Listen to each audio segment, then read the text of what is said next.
রাজ্যে কার্যকর হলো বিভিন্ন মন্দির মসজিদে 65 ডেসিবেল সাউন্ডের সীমাবদ্ধতা। নাম সংকীর্তন কিংবা ধর্মীয় জলসা উভয় ক্ষেত্রেই উচ্চস্বরে আওয়াজ করা যাবে না। এই আইন দীর্ঘদিন ধরে থাকলেও তা কার্যকর হয়নি। বিজেপি সরকার আসার পর এই আইন কার্যকর করলো। এদিন এই নিয়ে শাসন থানার স্বস্তি ভিলেজে শাসন থানার আইসি আসিফ সানি মহাশয়ের নেতৃত্বে পুরোহিত, সেবায়েত, ইমাম এবং মুয়াজ্জিনদের নিয়ে একটি আলোচনা সভা অনুষ্ঠিত হয়। এই সভায় উপস্থিত ছিলেন দেগঙ্গার এসডিপিও আমিরুল ইসলাম। আজকে আমাদের ইমাম মুয়াজ্জিন ক্লাস পুরোহিতদের নিয়ে স্বস্তি থেকে তো যে সাউন্ড নিয়ে একটা সমস্যা, সেটা সকল সম্প্রদায়ের ইমাম পুরোহিতদের আমাদেরকে বেসিক্যালি ডাকা হয়েছিল আজান সংক্রান্ত বিষয়, শব্দ দূষণ যাতে না হয় সেই হিসেবে আমাদেরকে ডাকা হয়েছিল। উভয় সম্প্রদায়ের মানুষ আমরা এসেছিলাম। আজকে আমাদের থানা থেকে যে বার্তাটা দেওয়া হয়েছে, মাইক চলবে, তবে নির্দিষ্ট একটা ডেসিবেলের ভিতরে 65 ডেসিবেলের ভিতরে চলবে, এটা আমরা করব বলে আমরা আশ্বাস দিয়েছি। তবে থানা থেকে যেটা বলা হচ্ছিল কালকের ভিতরে আমাদের এটা কার্যকর করতে হবে, সেটা আমরা বলেছি এটা আমাদের দ্বারা সম্ভব নয়। যেহেতু আমাদের কমিটি আছে, তাদের সঙ্গে আলোচনা সময় সাপেক্ষে আমরা ধীরে ধীরে করব। থানা আমাদের একটা আশ্বাস দিয়েছে যে এই 65 ডেসিবেল মাইকের আওয়াজ বাঁধার জন্য থানা থেকে কোনো অর্গানাইজেশন, কোনো সংস্থার পক্ষ থেকে মোটামুটি এই সিস্টেমটা তারা তৈরি করবে। তারা যায় এটা করবে, একটা সময় সাপেক্ষে এটা আস্তে আস্তে কার্যকর হবে। যেহেতু এই যে আইনটা, এই আইনটা অনেক পূর্বের আইন, যেহেতু এর আগে যা সরকার ছিল সেই সরকার অনেকটা চেপে রেখেছিল, প্রকাশিত করেনি। বাট নতুন সরকার এসে এই আইনটা প্রকাশিত করছে বা সামনে নিয়ে আসছে। এই আইন নিয়ে কত স্বাগত জানাচ্ছি।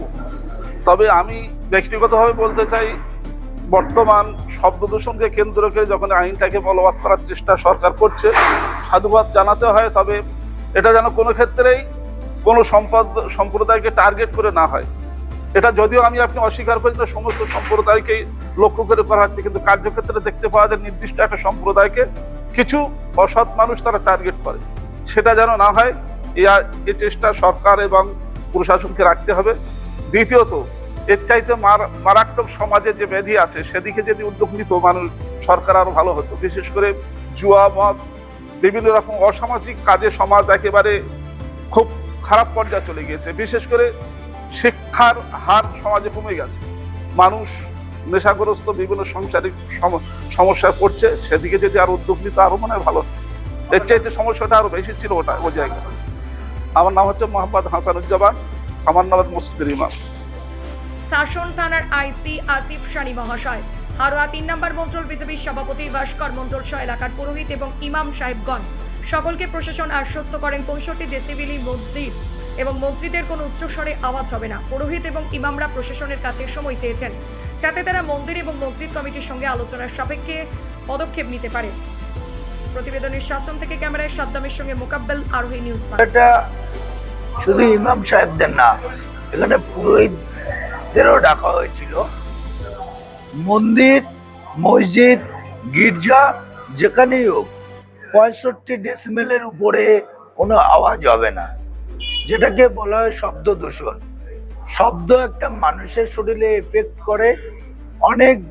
প্রত্যেকটা ধর্মের অনেক অসুস্থ মানুষজন থাকে, যাদেরকে যে শব্দটা, অনেকের হার্টের সমস্যা থাকতে পারে, আরো যে সমস্যাগুলো শারীরিক সমস্যা থাকে, তাদের অসুবিধা হয়।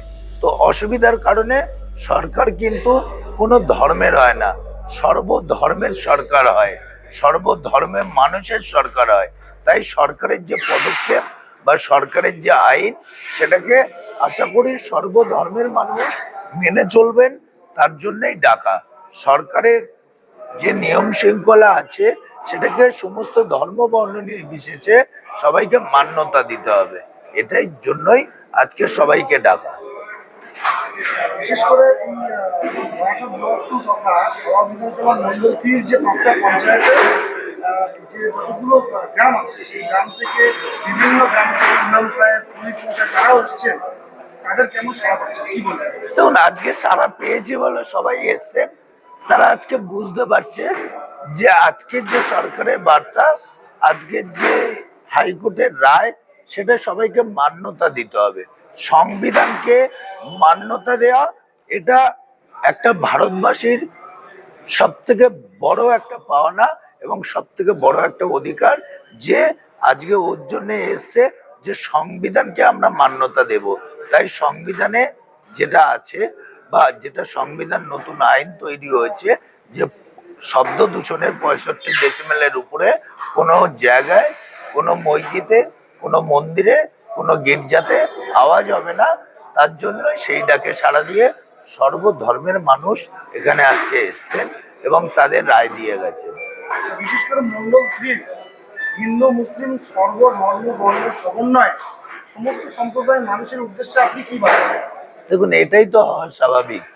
আজকে আমরা পশ্চিমবাংলায় না, ভারতের মধ্যে এখানে খ্রিস্টানরাও বাস করেন, হিন্দুরাও বাস করেন, বৌদ্ধ ধর্ম বাস করেন, মুসলিম মানুষ বাস করেন, সমস্ত ধর্মের মানুষ বাস করেন এবং এই ভারতবর্ষকে আরো উন্নতশীল করতে আজকে সবাই এখানে উপস্থিত, কাঁধে কাঁধ মিলিয়ে ভারতবর্ষকে আরো এগিয়ে নিয়ে যাওয়ার লক্ষ্যে সবাই সেই ডাকে সাড়া দিয়ে আজকে এখানে সবাই এসছেন, তাদের মত প্রকাশ করেছেন। সরকারের যে রায়, যেটা 65 ডেসিমেলের উপরে আওয়াজ বাজবে না, সেটাতে সবাই সায় দিয়েছে যে হ্যাঁ, আমরা আমাদের দ্বারা সরকারের যে আইন বা সরকার যেটা নির্দেশিকা জারি করেছেন সেটার মান্যতা দিতে আমরা সকলেই প্রস্তুত। মুসলিম সম্প্রদায় আতঙ্কিত হচ্ছে, শুধুমাত্র আমাদের উপরে কি বলবেন? ভুল ধারণা দাদা, এটা ভুল ধারণা। এটা শুধু মুসলিম সমাজ কেন বলছেন? এটা হিন্দুদের মন্দিরেও তো 65 ডেসিমেলের উপরে আওয়াজ বাজবে না। শুধু তো আর মসজিদে না, হিন্দু মন্দিরেও 65 ডেসিমেলের উপরে আওয়াজ বাজবে না। তাহলে এটা পার্টিকুলার কোনো ধর্মকে আঘাত আনতে বলবেন না। দেখুন, একটা মাঠের মধ্যে যদি হরিনাম সংকীর্তন হয়, আমাদের সনাতনী ধর্মে আছে সেটাও বৃন্দাবন তৈরি হয়, কিন্তু একটা রাস্তায় যদি নামাজ পড়ে সেটাও সেই আল্লাহর দেওয়া কোনো একটা পবিত্র স্থান হয়। আমরা চাইবো না যে কোনো একটা জায়গাকে পবিত্র স্থান বানানো হোক। যেটা পবিত্র স্থান সেটাকে মান্যতা দেব, আর সেটাই আমাদের পবিত্র স্থান হিসেবে মনের মাঝখানে থাকবে, সেটা সমস্ত ধর্মের মানুষেরই থাকবে। কিন্তু কোনো একটা জায়গাকে পার্টিকুলার একটা, বলতেও খারাপ লাগে, কোনো একটা নোংরা জায়গাতে গিয়ে বসে তো পবিত্র স্থান বানানো যায় না। মনটাকে পরিষ্কার করতে হবে, মনটাকে শুদ্ধ করতে হবে, ইমামটাকে ঠিক রাখতে হবে, নিজের ইমানটাকে ঠিক রাখতে হবে। এটার জন্য আজকে সব ধর্মের মানুষ এখানে এসছেন যে আমরা আমাদের ধর্ম জায়গা থেকে ধর্মের জায়গা নিবিড় থাকবে। আমরা মসজিদে যেমন নামাজ পড়বে, হিন্দুরা মন্দিরে তেমন পূজা করবে, কিন্তু সেই পূজাটা আমাদের মধ্যে থাকবে। যেমন আমার পূজার মধ্যে অন্য ধর্মের মানুষের যাতে বিভ্রান্তিকর না ঘটে, সেটা আমি হিন্দু ধর্মের সনাতনী ছেলে হয়ে বলছি।